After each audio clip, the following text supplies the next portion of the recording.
Hello বন্ধুরা, RS লাইফস্টাইলে আপনাদের সবাইকে স্বাগত। আজকে আমাদের প্রথম ভিডিও। এই রান্নার ভিডিওটি ভালো লাগলে লাইক, কমেন্ট, শেয়ার করবেন আর পাশের বেল আইকনটি প্রেস করতে ভুলবেন না যেন। আমাদের আজকের রেসিপি চিলি চিকেন। প্রথমে এখানে একটা বাটিতে আমি কিছুটা পরিমাণ বোনলেস চিকেন নিয়েছি, তার মধ্যে একটা ডিম ভেঙে নিয়েছি, কিছুটা পরিমাণ লবণ, কিছুটা পরিমাণ শুকনো লঙ্কার গুঁড়ো আর কিছুটা পরিমাণ আদা রসুন বাটা, তার মধ্যে একটু কর্নফ্লাওয়ার দিয়ে ভালো করে ম্যারিনেট করে নিয়েছি। আমার ম্যারিনেট হয়ে গেলে এর মধ্যে দিয়ে দেবো গোলমরিচ গুঁড়ো দিয়ে আবারও ভালো করে ম্যারিনেট করে নেবো। আমি ম্যারিনেট হয়ে গেলে এর মধ্যে দিয়ে দেবো আমি কর্নফ্লাওয়ার, ভিনিগার আর দিয়ে দেবো ময়দা দিয়ে ভালো করে ম্যারিনেট করে নেব।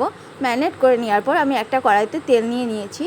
তেলটা গরম হলে আমি এক এক করে ম্যারিনেট করা চিকেনগুলো ওর মধ্যে এক এক পিস করে দিয়ে দেব।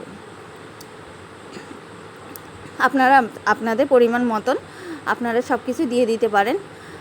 এই চিকেনগুলো এবার ভাজা ভাজা একটু লাল লাল হলে আমি অন্য একটা পাত্রে চিকেনগুলো তুলে রাখবো। দেখুন বন্ধুরা, আমার ভাজা ভাজা হয়ে গেছে। এবার আমি অন্য একটা পাত্রে সরিয়ে রাখছি।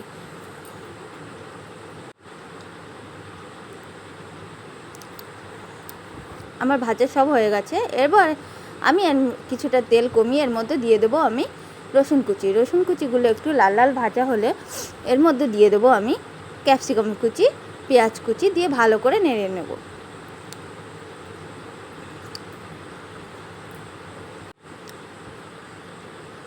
নেড়ে নেওয়ার পরে এতে কিছুটা পরিমাণ আমি লবণ দিয়ে দেবো, কিছুটা পরিমাণ শুকনো লঙ্কার গুঁড়ো আর কিছুটা পরিমাণ ভিনিগার দিয়ে দেবো।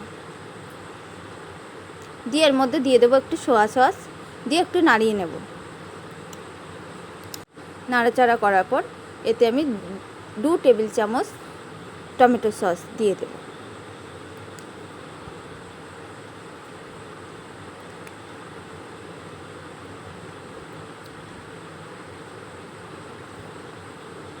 দিয়ে ভালো করে নাড়াচাড়া করার পর এর মধ্যে আমি ভেজে রাখা চিকেনগুলো দিয়ে দেব।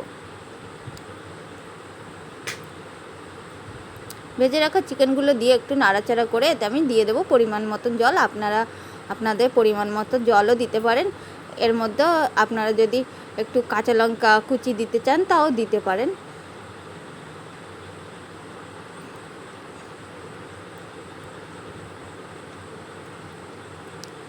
দেখুন বন্ধুরা, জল দিয়ে দিয়েছি। এবার এর মধ্যে কিছুটা পরিমাণ চিনি দিয়ে দেবো আর একটুখানি কর্নফ্লাওয়ারগুলো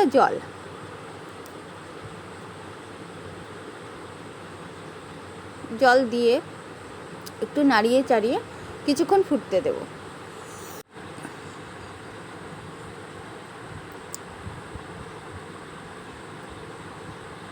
দেখুন বন্ধুরা, কতটা ঘন হয়ে এসে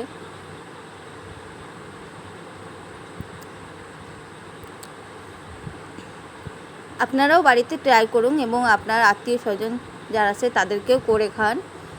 হ্যাঁ, আমার সবশেষে রান্না হয়ে গেল। এবার আমি একটা পাত্রে তুলে রাখবো। আমার রান্না এখানেই শেষ। আপনারাও